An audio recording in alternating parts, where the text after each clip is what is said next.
Mattias, räägi mulle natuke, et kas sinul on olnud mõtteid või plaane, et võiks hoopiski kuskile täiesti mujale ära kolida ja alustada hoopis kuskilt mujalt?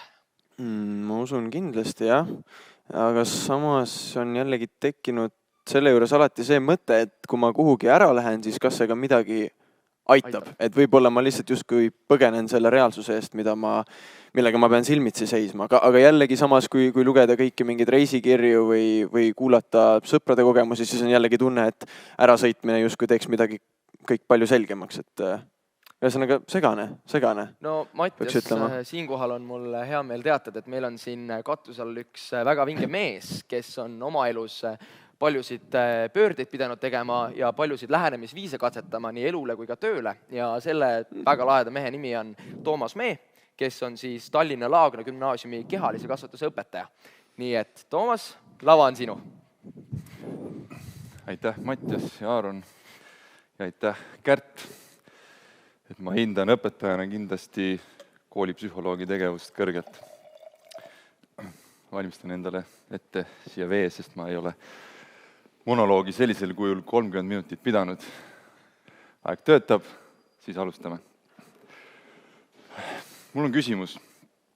Kas sa oled mõelnud, kui hästi sina saad hakkama rutiinsete tegevustega? Kui sul on eesmärk, kui järjepidev sa oled selle saavutamisel? Kas sinu motivatsioon on püsiv või tuleb võimsalt ja läheb kiirelt? Ja miks see kõik nii on?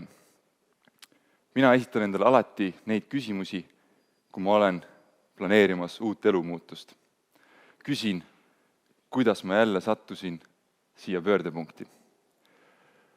Ma olen pidanud umbes 10 erinevat ametit, reisinud ja teinud 2 suuremat elukutsevahetust. Ja olen praegu planeerimas 3. Ehk siis ma olen teiega sarnases olukorras jälle. Täna ma jagaksin teiega oma kogemuslugu, milline on olnud minu teekond ja milliste emotsioonidega see on kulgenud. Ja ma olen rahul, kui ma sellega vähemalt ühte kuulajat suudan natukenegi rahustada, natukene vähendada hirmu, kui sa mõtled, et mis juhtub siis, kui ma kohe ei tee õiget valikut. Ma kodus mõtlesin, et kuidas kujutada ette seda suurt võidujooksu, mis läheb lahti, kui kool lõpeb. Ja ma transportisin selle kujutise oma peast siia slaidile. Teid lükatakse alguses suurde stardialasse kokku ja teil on väga palju erinevaid radu, kuhu minna, ja nad on tihti, mõned neist on täitsa erinevas suunas. Emotsioonid on seal erinevad, kes on väga kindel oma otsuses, kes kõhkleb ja kes lihtsalt laseb ennast lükata massiga kaasa mingile rajale. Aga mis eristab seda võidujooksu tavalisest spordivõistlusest, on see, et kui sa siin rajal tunned, et see ei ole õige rada sinu jaoks ja tuled tagasi starti, siis sa ei ole teistest lootusetult maha jäänud. Siin võidujooksus loeb see, kui kiire on sinu liikumine. Ja sinu liikumine sõltub sellest, kui suur on su motivatsioon, kui töökas sa oled ja kui palju sa saad kasutada oma tugevaid külgi ja potentsiaali. Nii, aga läheks siis minu loo juurde. Kerime tagasi 17 aastat, kui ma olin ka seal stardialas. Ja ma soovitan kõigile mingil kujul karjäärinõustamist. Kas siis professionaalse karjäärinõustaja juures või rääkida võimalikult palju erinevate inimestega, et oma otsust kujundada. Minu karjäärinõustamine toimus minu toas põranda peal, 10 minutit ja ma olin seal üksinda ja see nägi välja niimoodi, et ma mõtlesin, mida ma teha tahan, mida ma teha ei taha. Ja ma tahtsin palju liikuda, sporti teha. Ma ei tahtnud ühe koha peal kindlasti istuda, ehk siis kontoris. Ma tahtsin põnevust, vaheldust, adrenaliini ja siis ma mõtlesin, et politseisse. Ma lähen politseisse. Ja see otsus tuli kiiresti ja ta läks lukku, enam sinna miski sisse ei pääsenud. Ja sellega ma läksin kogu oma 12. klassi, purjetasin välja. Ma mäletan, et mu kirjandusõpetaja küsis kooli lõpus, et Toomas, kuhu sina siis lähed? Ma ütlesin politseisse. Ja ta tegi üllatunud näo, ütles, et ma ei oleks päris seda osanud oodata, sest su kirjandi tulemus oli 95 punkti, et seda kirjutamisoskust sa vist seal kasutada ei saa. Jah, tal oli õigus, seda ma kasutada ei saanud seal. Protokollide kirjutamisel seda kuidagi vaja ei lähe. Aga nagu ma ütlesin, minu otsus oli jäik ja ma läksin politseikooli. Kõik oli tore, mulle meeldis alguses, mulle meeldis politseikool. Vahemärkusena tahaks öelda, et minu vend oli sel hetkel lõpetamas oma otsingud.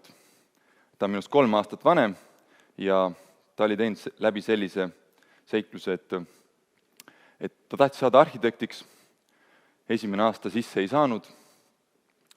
Tahtis oma aega ikkagi sisustada õpingutega. Läks õppima filosoofiat. Järgmisel aastal proovis uuesti arhitektuuri, sai sisse, õppis peaaegu aasta ära ja avastas, et see ei olegi tegelikult tema jaoks. Ta oli veel natukene aega mõelda ja järgmisel aastal läks ta Balti filmi- ja meediakooli ja selle erialaga ta jäigi, on siiani. Mina aga mõtlesin, et kahju küll, et temast, et minul küll nii ei lähe, et minu otsus on tehtud.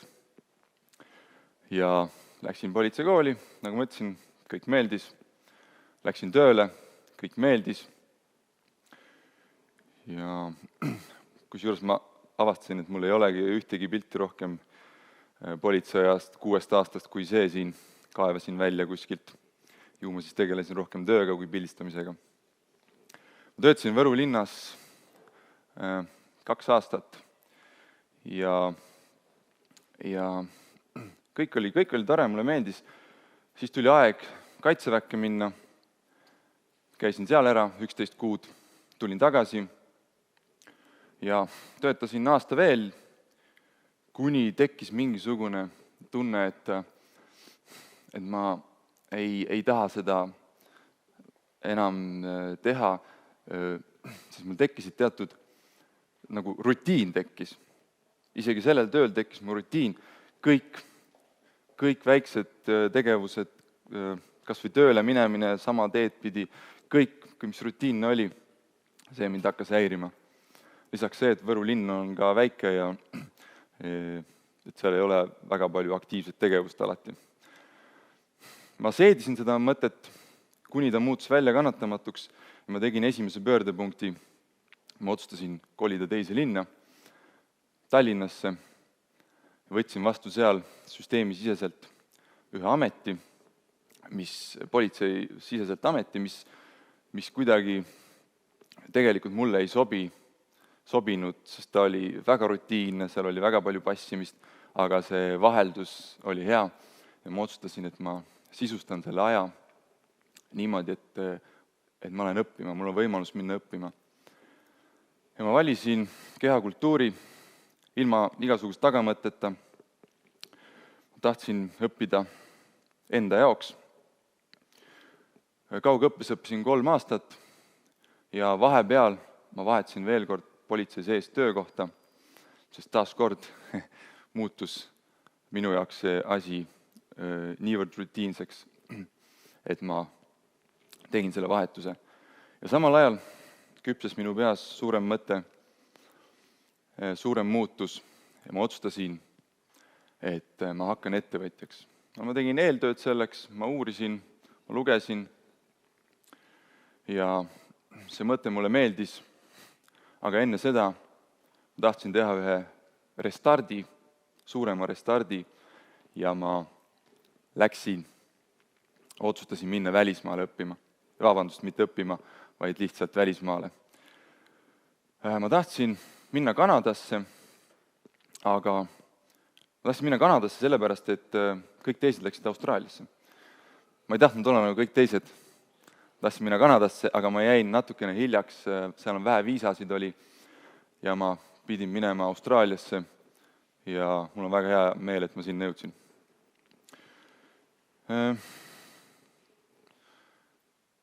Siis jah, oli see aeg, jõudis kätte. Ma plaanisin minna sinna üksinda, aga ma kirjutasin reisifoorumitesse, tegin üleskutse, et kas ma leian endale sobiva reisikaaslase ja ma leidsin ühe värsket keskkooli lõpetanu, tema nimi oli Rasmus, tuli minuga kaasa ja läksime sinna niimoodi, et meid ei oodanud ees mitte midagi meil ees ei oodanud, ei tööd ega püsivat elukohta ja täpselt nii mulle meeldiski. Ehk siis mind ootasid ees väljakutsed. Ja siit pildilt on näha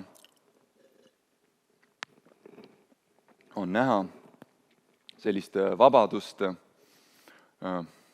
nautimist, puhkust ja seda ta ka oli, aga argipäev nägi ikkagi välja selline põllu peal töötades või traktoril töötades, sest sai mindud ka sinna selleks, et koguda sääste.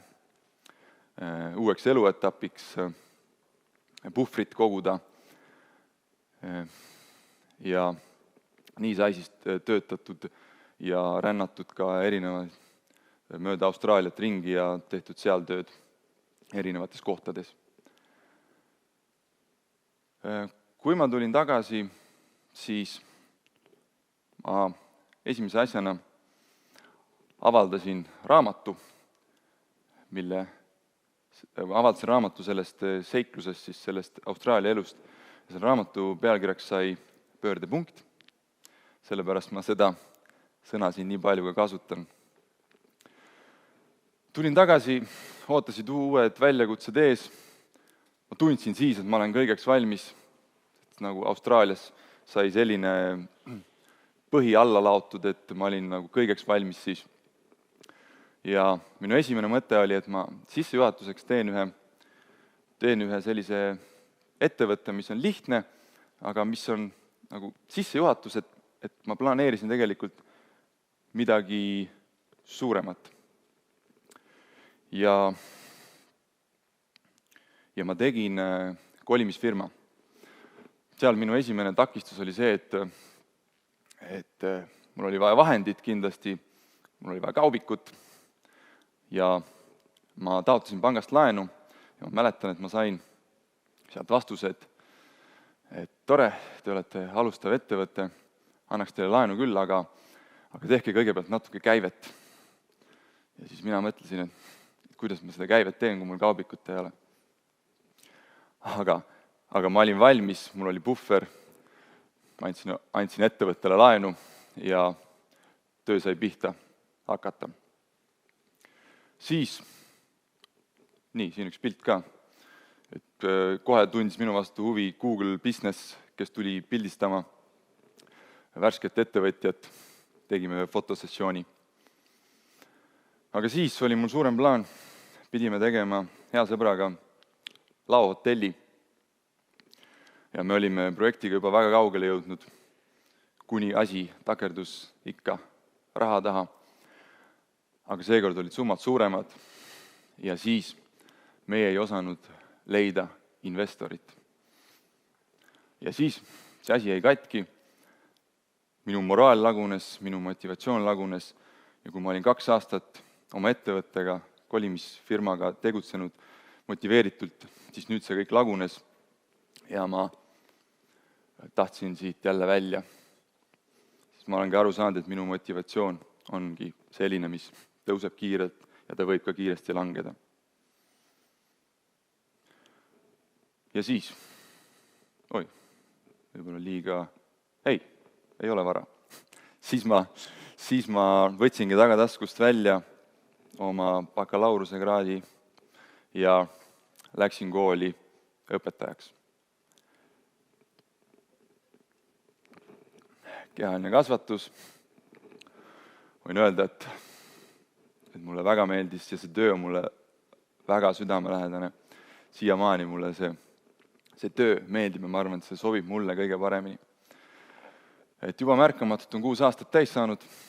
Vahepeal tegin ka ühe klassijuhatamise tsükli läbi 5 aastat, mis on ka selline väga loov töö ja nagu ettevõtlikul inimesel sobib väga hästi.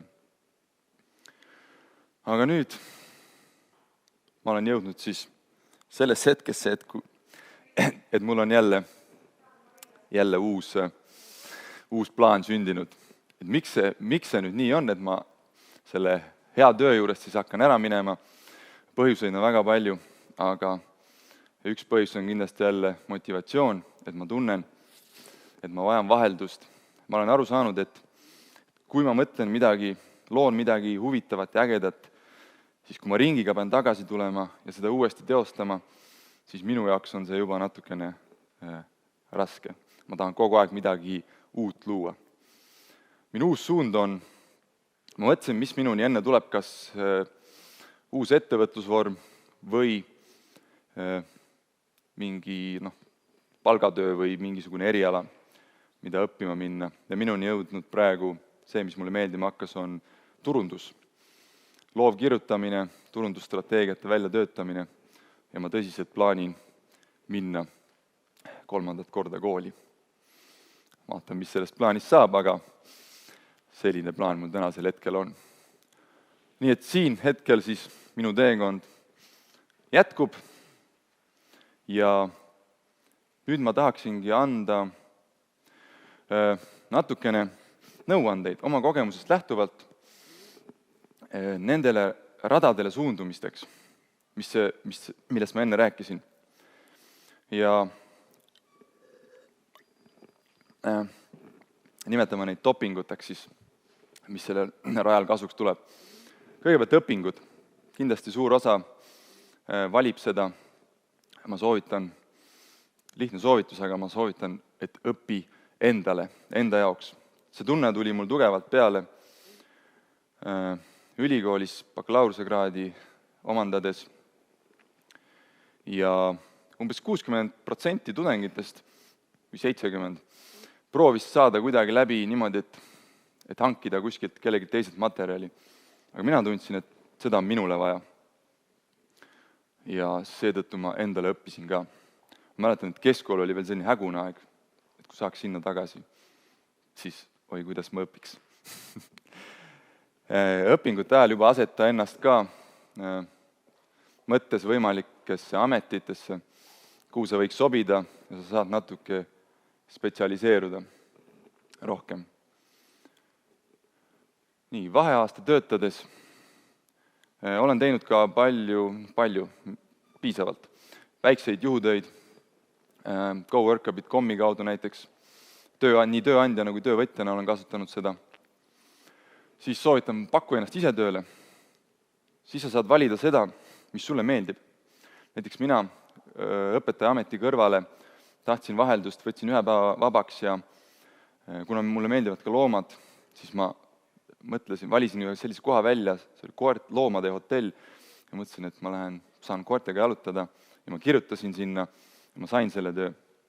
Aga kui sa ennast pakud, siis ära alusta seda juttu nii, et mina tahan, mina oskan seda, mina, vaid mõtle, kuidas sina saad olla väärtuslik neile ja kiida midagi, mis on kiitmist väärt nende puhul.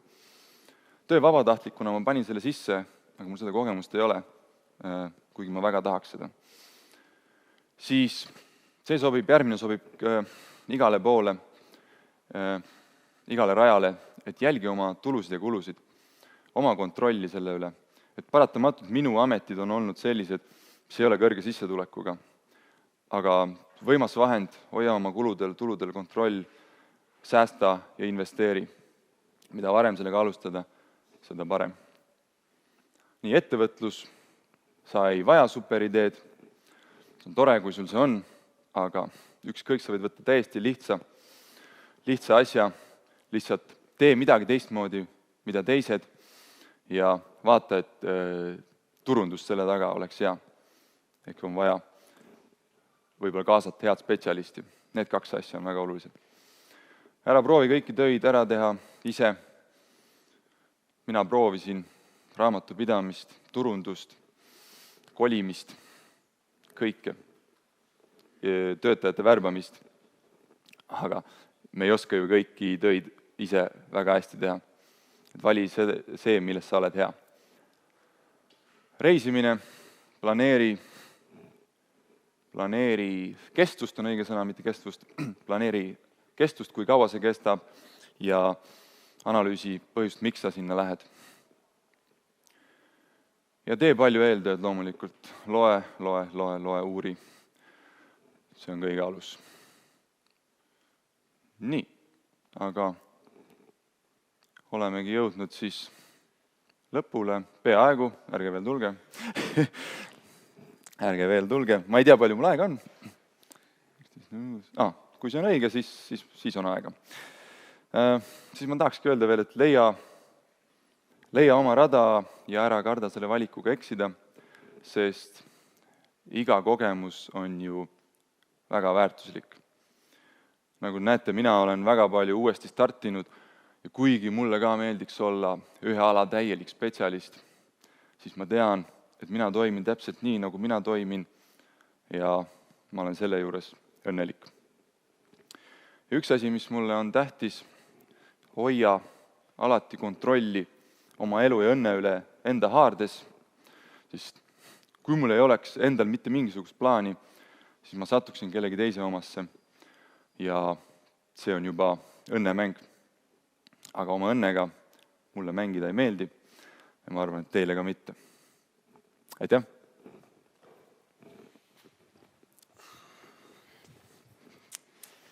Ma tulen siia keskele. No nii, aitäh Toomasele, aitäh sulle selle inspireeriva ettekande eest. Meil on sulle tulnud ka oi, kui palju küsimusi. Ma võtan siit kohe otsast kuskilt hakkan pihta. Tundute olevat mees, kes lähtub oma sisetundest. Kas see on nii alati olnud või olete seda kuskilt õppinud? See on tulnud ajaga. Ajaga, ma mäletan, et keskkoolis ma olin selline tagasihoidlik, vaikne ja mul ei olnud mingit suuri plaane. Lihtsalt kulgesin ja ma olin tõesti valmis selleks, et mis elu mulle toob. Aga siis see hakkas nagu midagi, minu sees oli see olemas, see hakkas nagu tulema. Ma ütlen, et alguses see mõte, et ma Võrust kolin ära, tundus väga hirmutav. Ja pärast seda ma läksin Austraaliasse, eks ju. Nii et see on arenenud. Võrust Austraaliasse. Jah, täpselt jõudis Võru linnast Tallinnasse ja siit Sydneysse. No vot, aga jätkates Austraalia teemadel, siis siin ongi tegelikult küsimus, et kõige meeldejäävam kogemus Austraaliast? Kõige meeldejäävam kogemus? No, ma mäletan seda näiteks, et kui me olime jälle liikumas ja meil ei olnud kuskil ööbida enam ja me tõesti ei teadnud, mis nüüd edasi saab, siis sel hetkel oli selline kodutu tunne ja me otsisime mingit kohta, kuhu oma autot parkida ja autos magada. Sydneys ei ole isegi luba kuskile sul autot niisama parkida ja veel vähem on lubatud seal sees magada. Nii et me kartsime isegi seda, et meile keegi koputab sinna akna peale ja viib ära. Aga no see on see, mis mulle esimesena pähe tuli. Aga kuidas siis olukord lahenes? Ja me saime magatud seal. Mäletan, me sõitsime vist kuskil parklasse sisse, meil tõkkepuu oli lahti. Jälle väga riskantne, eks. Hommikuks see tõkkepuu võib kinni olla, aga ta oli lahti. kindlasti. Nii. Meil on siin veel üks minu meelest ülipõnev küsimus oli, soovin ka saada kehalise kasvatuse õpetajaks. Millised peaksid olema ühe hea õpetaja eeldused? Ehk siis võtame siis hea kehalise kasvatuse õpetaja eeldused. Ja. No võtame kõigepealt selle suuna, et kui sa sporti teed, siis minul on kasuks tulnud see, et kui ma siin liigun erinevate ametite vahel, siis ma olen liikunud ka väga palju erinevate spordialade vahel. Ehk siis mul tuleb uus huvi ja ma teen seda. Ehk siis tuleb väga kasuks see, kui sa oledki väga palju erinevaid spordialasid teinud. Ja õpetaja ametis kannatlik peab olema, empaatiat peab olema ja ma usun, et see tunne on sees olemas, et kas see võiks olla sinu amet või mitte. Minul see tunne oli tugevalt sees ja sellepärast ma selle valisingi. Ma küsiks siia lõppu veel ühe küsimuse, mille ma just enne, kui Toomas lavale tuli, püstitasin. Kas see välismaale minek aitas sul midagi selgemaks saada? Sa ise ütlesid, et see oli nagu restart. Oli see siis ka restart? See oli täielik restart. Ja ma nagu mõtlesin, et siis ma veel alles arenesin ja juba see Austraaliasse minek oli suur samm, aga ma võtsin ka teadlikult selle otsuse, et ma tahan neid väljakutseid, et ma tahan tulla pärast tagasi, taguda rusikaga vastu rinna, öeldes mitte miski mind nüüd ei peata. Ja nii ta oligi. See tunne oli vägev, et ta natukene mingil hetkel hakkas niimoodi lahtuma jälle, et kui siin ka takistused tulid, aga see andis väga, väga tugeva restardi. Ja tõesti ma planeerisingi, nagu ma ütlesin, ma tegin selle otsuse, et ma lähen sinna kindlasti restarti tegema, valisin välja. 8 kuud olin, seda ma ei öelnud. 8 kuud seal, täpselt nii ma sinna, ma ei võtnud nagu plaanidesse, et ma jään sinna kauemaks. Ma teen oma restardi ära ja ma tulen tagasi ja ma alustan siin. Sest ma tunnen ennast väga ikkagi Eesti inimesena, et mu kodu on armas. Väga inspireeriv. Et suured tänud, mina ise panin küll paar head näpunäidet kõrva taha ja sain kinnitus sellele, et ikka asju peab südame järgi tegema. Täpselt nii. Väga õige, suured tänud, Toomas. Suur aitäh.